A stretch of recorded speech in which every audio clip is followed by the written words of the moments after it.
नमस्कार, तुम्हा सर्वांचं आपल्या स्टडी पॉईंट या यूट्यूब चॅनलमध्ये स्वागत आहे. तर लाखो पेन्शनधारकांचा अखेर विजय.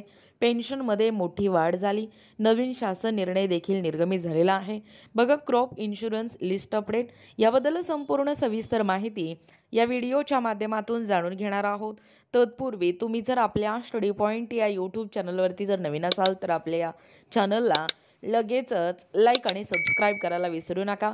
चला तर मग वेळ वाया न घालवता लाखो पेन्शनधारकांचा हा अखेर विजय काय आहे व पेन्शनमध्ये कशा पद्धतीने मोठी वाढ झालेला आहे ते या ठिकाणी आपण जाणून घेऊया. बघा, या ठिकाणी तुम्ही टायटल पाहू शकता. टायटल काय आहे बघा, लाखो पेन्शनधारकांचा अखेर विजय, पेन्शनमध्ये मोठी वाढ झाली, नवीन शासन निर्णय, क्रॉप इन्शुरन्स लिस्ट अपडेट. पाहू शकता, आंध्र प्रदेश उच्च न्यायालयाने नुकताच एक महत्त्वपूर्ण निर्णय दिला आहे, जो हजारो पेन्शनधारकांच्या जीवनात सकारात्मक बदल घडवून आणणार आहे.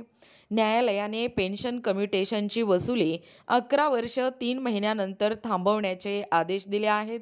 या निर्णयामुळे पेन्शनधारकांना त्यांच्या हक्काची रक्कम वेळेत मिळणार असून त्यांचे अनावश्यक आर्थिक भार कमी होऊन जीवनमान सुधारण्यास मदत होईल.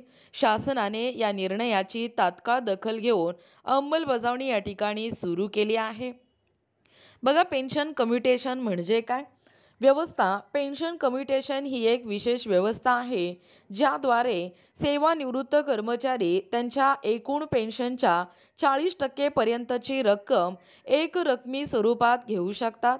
त्यानंतर आहे वजावट. या व्यवस्थेअंतर्गत कर्मचाऱ्यांच्या मासिक पेन्शनमधून ठराविक रक्कम कापली जाते. माजी नियम म्हणजे आतापर्यंत ही वजावट 15 वर्षापर्यंत सुरू राहत होती. बघा, न्यायालयाचे निरीक्षण काय असणार आहे?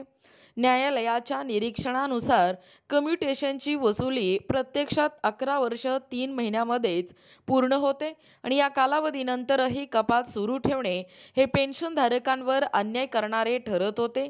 बघा, न्यायालयाच्या निर्णयाचे महत्त्व आणि फायदे. या निर्णयामुळे पेन्शनधारकांना खालील फायदे मिळतील. पहिला आहे आर्थिक न्याय. पेन्शनधारकांना त्यांच्या हक्काची रक्कम वेळेत मिळण्याची खात्री. त्यानंतर दुसरं आहे मासिक पेन्शनमध्ये वाढ. 11 वर्ष 3 महिन्यानंतर कपात थांबल्यामुळे मासिक पेन्शनमध्ये वाढ होईल.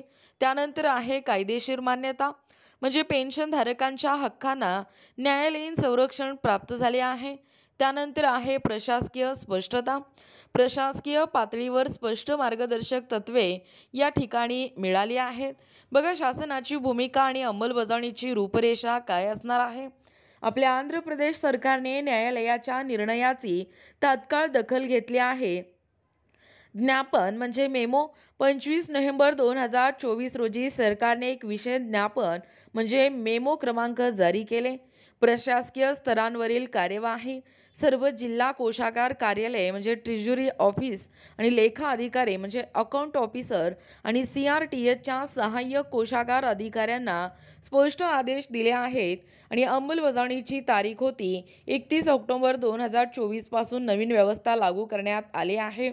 ही कार्यवाही 11 वर्ष 3 महिने पूर्ण झालेल्या प्रकरणांमध्ये तात्काळ कपात थांबवणे आणि पेन्शनधारकांच्या रेकॉर्डची पुनर्तपासणी करण्याचे निर्देश दिले आहेत. बघा, भविष्यातील दृष्टिकोन काय असणार आहे? या निर्णयामुळे पेन्शन व्यवस्थेत खालील सकारात्मक बदल या ठिकाणी अपेक्षित आहेत. पहिला आहे धोरणात्मक बदल. पेन्शन नियमांची पुनर्तपासणी होऊन अधिक पारदर्शक प्रक्रिया सुरू होईल. बघा, याचा आर्थिक प्रभाव काय असणार आहे? पेन्शनधारकांच्या क्रयशक्तीत वाढ होऊन अर्थव्यवस्थेला चालना मिळेल. सामाजिक सुरक्षा व्यवस्था मजबूत होण्यास मदत होईल. बघा, एकूणच अशा पद्धतीने या ठिकाणी आत्ताच पाहिल्याप्रमाणे ही जी अपडेट आहे, ही अपडेट लाखो पेन्शनधारकांचा हा शेवटी विजय आहे. याबद्दल संपूर्ण सविस्तर माहिती या व्हिडिओच्या माध्यमातून जाणून घेण्याचा प्रयत्न केलेला आहोत.